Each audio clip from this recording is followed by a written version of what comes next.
बिस्मिल्लाहिर्रहमानिर्रहीम। अस्सलाम वालेकुम। गोट फार्मिंग टिप्स में खुश आमदीद। आज की वीडियो में आपको बताएंगे अगर आपकी बकरी का हमल नहीं ठहरता, प्रेग्नेंट नहीं होती, तो आपने क्या हल करना है। ये मैं देसी हल बताऊंगा। इससे पहले मैंने आपको एलोपैथिक इंजेक्शंस वाला हल बताया था।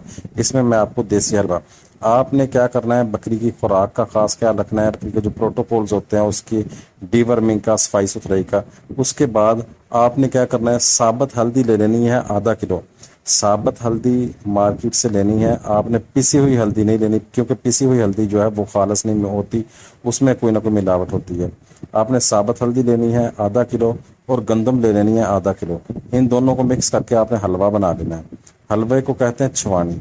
जब ये छवानी हलवा आपने बना लिया तो वो आपने बना के रख लेना है। वो आपने 100 ग्राम बकरी को रोजाना देना है। वनडे में दे दें या किसी और चीज में दे दें, जैसे भी बकरी के अंदर करेंगे।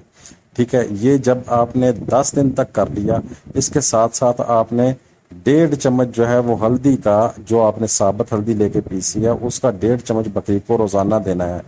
ये काम आपने 10 दिन कर लेना लगातार। यानी आपने हलवा भी देना है 100 ग्राम और 1.5 चम्मच हल्दी का भी देना है 10 दिन। ठीक है, इसके अलावा आपने इससे इससे आपकी बकरी ठहर जाएगी इंशाल्लाह ताला। लेना है एहतियातन। पंसारी की दुकान से मिलती है बरहम डंडी। बरहम डंडी कहते हैं उसे, या फिर बरम डंडी कहते हैं। ठीक है, इसको आपने ले लेना है। इंग्लिश में इसको येलो थिसल कहते हैं। येलो थिसल को आपने ले लेना है। या आम हमारे घरों में खेतों में हमारे में आम तौर पे उगी होती है ये। इसको आपने ले लेना है। इसको आपने पीस लेना है अच्छे तरीके से।